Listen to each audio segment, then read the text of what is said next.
hold on to the person that you are and the new strength that you have, that resolve, you go back and you're still that, and you're like, oh my God, I thought I said I was going to hold on to this, but they're still treating me the same as I was when I left. There was something so unique about that we all relate to. That sounds biblical. Like the Book of Robert. 800 years, who wants him anymore? And I know that at the end of his life, he knows what he's doing. He is standing up for the woman that he... Yeah, she's not just at Woodstock having dinner either. She's at the festival. Yeah. And Hilary, let's also talk about the aspect of Biddy's own sort of the reflection on her present life in Los Angeles, and how going to see her family kind of reawakens perhaps something that she hadn't thought about in 15 or 20 years, which is her own happiness and what she wants to be in life.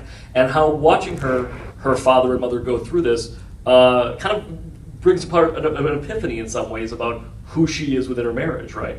Well, I mean, I think she has a good understanding for a long time that her marriage isn't working, and that's why she leaves her ring in the pennies in her car. You know, she is just in denial of how to face that, and she's raising her daughters and kind of putting everything on them. Like, I'm going to focus on them, and I'm going to love them so hard and control their lives so much because she doesn't want them to make the same mistakes that she made, which is, you know, just classic what we do. And in turn, she's doing to her kids which her parents did to her, which is also classic of what we do. And I think it's just but it does shine a bright light on a magnifying, you know, glass when she goes back home, that you know, she can no longer go back to this and continue to live this lie that she knows isn't right for her. You know, and it's just so rare, I think, when you have a beautiful, long-lasting relationship like the one that you and your character and Blythe's character shares. It's just, you know, he's painting her nails and coloring her hair, and you know, it's so much of, obviously when you're with someone that long, your identity is wrapped up in them, and when she's losing her memory, you know, what is that, how does that affect you, and the beauty and how you react to that. And it's just so nuanced, and there's so many layers to it, and you know, and that's life, right? It's not black and white, and it's complicated. One more round of applause please for Blythe Danner, who's also amazing. Robert, let's talk about that duet. We're going to take some questions from the audience in a moment, but that sort of duet that you and Blythe have, because it is so intimate and there is such an easy shorthand going on. How do the two of you kind of work out some of those scenes, because they are so beautifully nuanced? We do what actors always do. We arrive on the set, first day, and achieve intimacy, just like that. And if you don't, the first day's work doesn't go as good. I will make one fast story. I learned one of the best things I ever learned from a painter, who I watched put a canvas up on the easel and select a brush and put a couple of colors on a piece of glass and dip the brush in the color. And as he stood there looking at it, I wondered why he was waiting so long before he took his first stroke. But when he took the first stroke, he made a stroke from the upper right-hand corner down toward the lower left hand, and right near the end, he did a little zig. And I reminded myself that on the first day, when actors are not prepared to begin, they must begin anyway, and they have to deliver a strong and confident stroke, and the detail must be in that stroke, because if it is not, you will never address that stroke again. On the first day's work, you've got to have the confidence, or pretend you got the confidence, and deliver a detail that needs to be there. She was wonderful, and she was always experimenting. She was a little worried about playing that character, but she continually surprised me, all of us, I think, in the choices she made, and many of the great choices she made are in the picture. God, I was scared to go to set for the first time. Now I'm going to be really scared. My whole performance is wrapped up in this stroke. It's beautiful, and it's true. You have to commit to a decision, Yep. and stick with it. One interesting decision before we get to the audience questions for Michael and for all of you is, and Elizabeth has commented on this, about how humor, dealing in her own family when her grandmother had Alzheimer's, how humor was really such a crucial coping mechanism for all of them and her family. And this movie really shows that in a beautiful way, that there is there's plenty of room for laughter. I mean, it's obviously there in great lines by Michael as Nick when he throw away, "Are you dead inside?" Almost. You know, there's lots of coping mechanisms through that humor. But let's just talk about how the conversations went with Elizabeth to incorporate some really great moments of very humane humor and light moments within the script to start off with. Michael. Well, a lot of that's in the script. I think she borrowed heavily from her own uncle's sense of humor. She's talked often about her uncles and how funny they are and how much fun they were to be around, and still are. They're all fine, I think. But she said when her grandmother got diagnosed, she was worried that nobody was going to be any fun to be around anymore, and it would just be sad all the time. And she realized that even in the face of this disease and the effect it had on the family, that the spirit was indomitable. You know, I think about in my own family how I use humor is just to alleviate a situation when you can just see that people are running towards the cliff. You just kind of reach and say numbers in a way, and so when something will happen with Ruth that might even be, you know, a little disturbing on one hand, they also see the humor in it, and that's part of the reality of it, isn't it?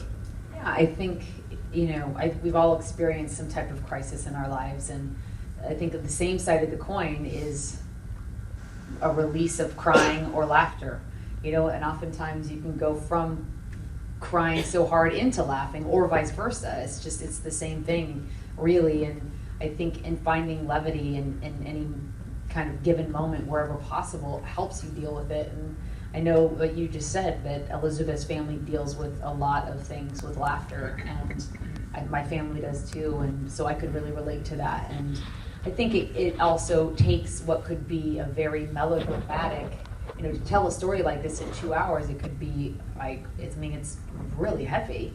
And to find those moments is, you know, you always say where you're laughing, and then one moment you're crying, you're watching this movie, and you're running the gamut of all the emotions. It's lovely when a story can bring you to all those places in such a short time. And Robert, you were just talking about that as well. Yeah. Well, the balancing virtue of this movie, which has tears and also laughter, is that, boy, I knew right from the beginning that my second scene was with you when we get in the car and you asked me, where's the what car was it? Where's the Camry? And I say, Biddy, I'm 77 years old, fuck the Camry.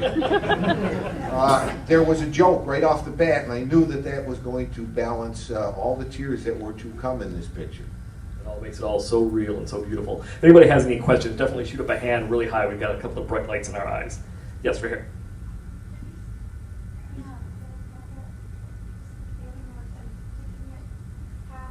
it was a lot of paperwork. A lot of forms to fill out. I don't recommend it. This is about Michael and Hilary executive producing as well, right? Yeah. Yeah, so it's interesting because the draft I read, I came on about maybe 6 months before the movie got made, and Elizabeth and I talked for a while because Bridget was not as fleshed out, and she said it was hard for me because it was her. It's how she saw herself, and so she was having a hard time writing herself, and so in our collaboration and just helping develop that script further and help develop that character and flesh her out with her, you know, it was such an honor to be a part of that, you know, someone's intimate story and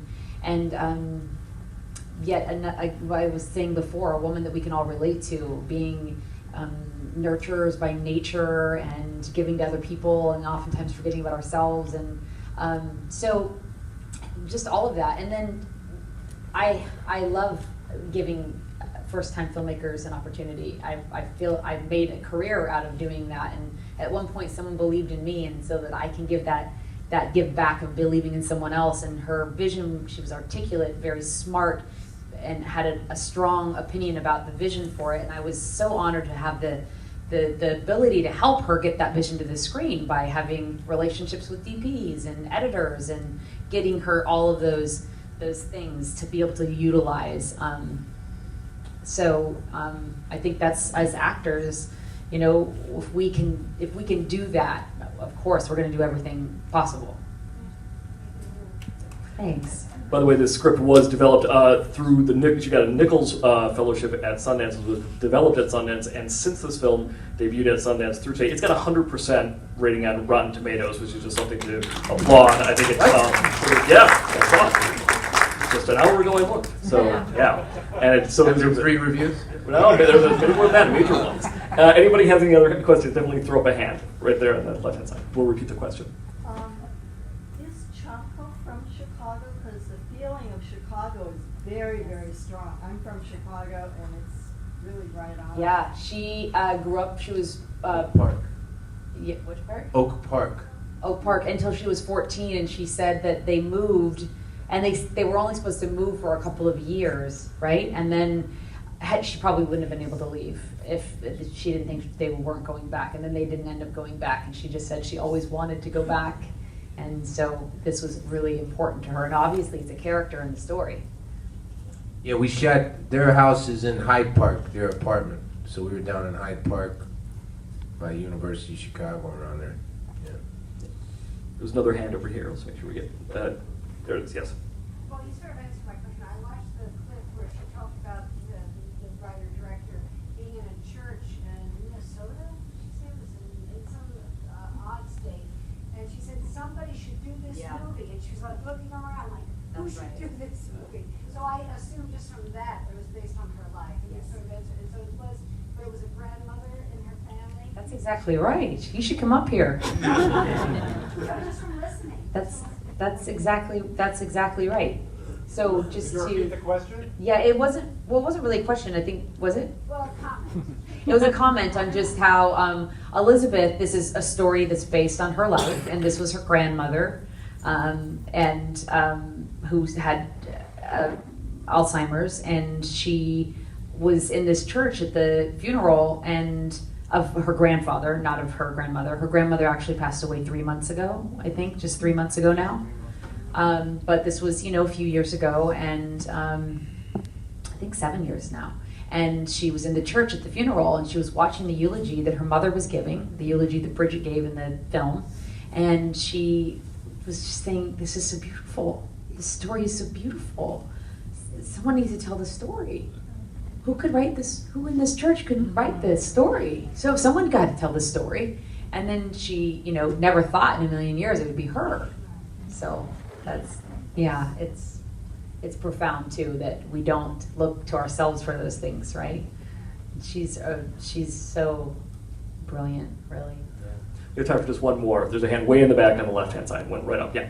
I was just curious, the line that Blythe says at the end about this was the perfect time. Do you know, is that something that her grandmother actually said, or is that Elizabeth's own writing? It's such a beautiful moment. Yeah, I don't think she's ever revealed. I think, honestly,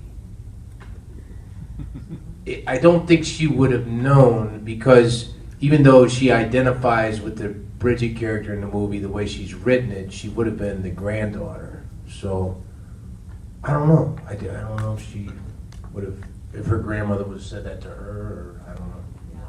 I don't know, sorry. But it is a beautiful line. There was another hand that was right in front. I want to make sure we get everybody. Yes, ma'am. What made her decide she could write the story? The question is, what made Elizabeth decide she could write? We need Elizabeth here.